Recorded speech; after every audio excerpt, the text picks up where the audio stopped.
Ever wonder what the devs behind Katamari Damacy have been up to in recent years? Well, it's this.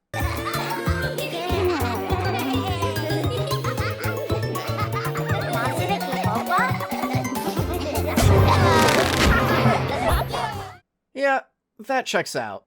Wattam is pretty much the most Keita Takahashi game ever. Bonkers, over the top, a little bit weird, and most importantly, almost blindingly joyous and playful from start to finish. Wattam's style is at once both singular and instantly recognizable, and it's definitely the main reason to come to the game. But if you're looking for anything more, you'll have to dig deep to find it. As always, I'm Alex, and this is First 5, where I ask if games are worth your time, not your money. I played a game for 5 hours, and I'm gonna tell you if those were 5 hours well spent. And today we're piecing the world back together one friend at a time in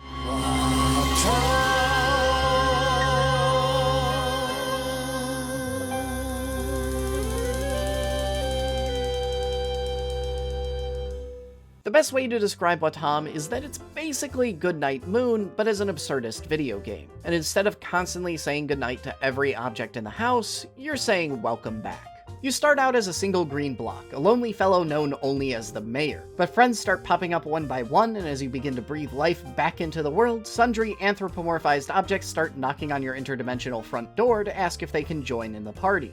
Wattam is unflinchingly delightful and bizarre. I describe a lot of games on this channel as pure unfiltered joy because that's what they make me feel, but Wattam is actual cartoon happiness in a can. The music is spectacular, the world's shockingly colorful and alive considering it's just 4 flat squares, 3 of which are lacking in any real decoration whatsoever, and everybody is just so dang ready to have the best, most cartoony, nonsensical time of their lives. However, I struggle to find any joy in Wattam beyond its winning aesthetic. I could see that being enough for some people who just want to marinate in it all, but even in a 3-hour game, I found myself feeling a distinct lack of interesting things to actually do inside of this saccharine sweet world. That's not to say Wattam is utterly devoid of standout moments, though. When it's willing to be more than just the tweest block party in the universe and get a little weird, Wattam becomes genuinely funny and engaging, such as in one segment that plays on noir tropes that clash humorously with the rest of the game's overriding absurdist tone. But for the most part, random cute things kinda just happen and you get dragged along through it. A new person shows up, sometimes they have a problem or do something weird, you spend 5 minutes dealing with their problem or weird quirk, and then a new person shows up. The best way I can describe it is that mechanically, Wattam feels like a singular multi-hour fetch quest chain from an MMO. There's not much in the way of a core loop to drag you through that fetch quest chain, though. Usually it consists of talking to people, maybe you have to chase someone down, maybe you need to climb a thing, there's a mini-game every 30 minutes, then you use your magical bomb-laying hat to entertain your fellow villagers. Again, it's all an entertainingly bizarre riot of color and cheer, but there's not much of substance underneath that. Perhaps more disappointing is the similar lack of substance on Wattam's narrative front. But to be fair, there are a few interesting ideas here as well. There's a nice nod to multicultural acceptance, with each of the game's multiple islands having their own real-world language that gets taken entirely in stride as just another detail of this cheerful world. And Wattam does eventually drag together a satisfying conclusion that once again leans heavily on its aesthetic, but still ultimately works nonetheless. But for how much time the game spends in cutscenes, it has surprisingly little to say in them, and even if it did, the way the game's dialogue is presented forces its characters to speak 3 or 4 words at a time, which not only brings its frequent cutscenes to a crawl, but severely complicates any attempts to convey anything more than the simplest ideas.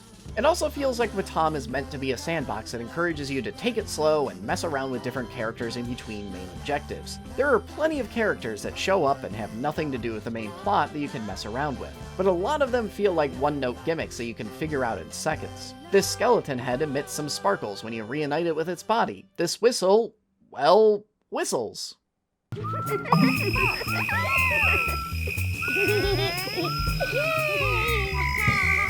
There are a few more in-depth interactions covered in the main questline, such as a tree that eats other objects to turn them into fruit, and a mouth that, of course, transmutes food into poop. You know, as mouths do. But that's about as far as the game goes with character interactions, and I can't help but feel like there was so much more room for more zany combinations between different objects. At the very least, though, Wattam's sandbox does feel alive in a way few do. Once you get an hour in, you've got more objects running around than you can keep track of, and they'll all get up to their own antics when you're not paying attention, even migrating between islands and interacting with each other. Occasionally, this can be a little irritating when you go looking for a particular character you need for your next objective, only to find that they wandered off to another island on the opposite side of the map, got eaten, and turned into a giant dung heap.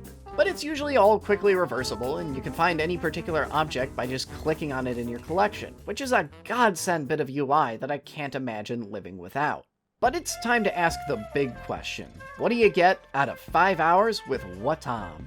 You can clear the game in roughly 3, but it still has that sandbox component, so if you stick around for a little bit longer, that's entirely up to you. I can't say there's a whole ton waiting for you off the beaten path though, at least not much that I found. And that's kind of a shame, because this game is bursting with joy and feel-good vibes. It does a wonderful job creating this unabashedly cheerful, loving world, and considering how rare those are, there's inherent value in that. I just wish that there was something worthwhile to do in it. But Wattam still has its audience, I think, because this game feels like Goodnight Moon in more ways than just its tone. Just as Goodnight Moon is a delightful book largely intended for children, and most fiction lovers won't be settling down next to the fireplace with it at the end of a long day, I could see how Wattam fails to satisfy me, but would be perfect for anyone with kids, especially because it has a co-op function that would let you play along with them. I know there are a few busy parents in my audience, and for you guys, I can't think of a better recommendation to play side by side with your kids. But understand that if you're getting into this one, you're doing it purely for the aesthetic. If you want to keep those good vibes going, check out Sayonara Wild Hearts and A Short Hike, which I covered in a quarterly wrap-up a few months back. Or give the enthusiastic Space Explorer Outer Wilds a shot if you haven't already.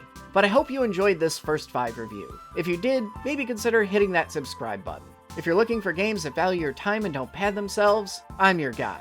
Thanks for watching this far, and I'll see you all next week.